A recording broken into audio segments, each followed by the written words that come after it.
High বন্ধুরা, আপনাদের কাছে আবারও নিয়ে আসলাম আমরা আমাদের দ্বিতীয় ব্লগটি। এই দ্বিতীয় ব্লগটি নিয়ে আসছি আমরা মরুভূমির মধ্যে। আরও ওদিক দেখা যাচ্ছে যে বেশ কয়েকজন ঘোরাফেরা করতেছে। চলুন আমরা তাদের কাছে জিজ্ঞাসা করে নিই তারা এই ঈদে কীভাবে ঈদ যাপন করতেছে। চলুন বন্ধুরা, এখানে দেখুন সব বালি আর বালি, শুধু বালি। মানে এটা একটা মরুভূমি এলাকা পুরোটাই। আমরা জিজ্ঞাসা করবো যে তারা কীভাবে ঈদ যাপন করতেছে। আসসালামু আলাইকুম ভাই। ভাই আমরা আসছিলাম বাদশা ফানি ভিডিও থেকে, আপনাদেরকে জানাই ঈদের শুভেচ্ছা, ঈদ মোবারক। ভাই আপনার বাসা কোথায় ভাই? বাসা এখানে স্কুলে।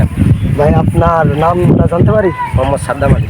ভাই আমরা বাদশা ফানি ভিডিও থেকে আসছিলাম, মানে আপনাদের এই যে ঈদটা কাটাচ্ছেন, এই ঈদের মানে যে আনন্দর একটা মুহূর্ত, এটা আপনাদেরকে কেমন লাগতেছে বা কীরকম কাটতেছে আপনাদের এই ঈদ? গত ঈদের থেকে ভালো কাটতেছে বা কাটে নাই? প্লিজ আমাদের পাবলিকের দর্শকদের একটু যদি বলতেন খুব ভালো হতো। না, এবারকার ঈদ অনেক ভালো কাটছে, ঘুরছি ফিরছি, মজা করছি। ধন্যবাদ আপনাদেরকে। ভাইয়ের কাছে আমরা ঈদের সম্বন্ধে জানলাম। আমরা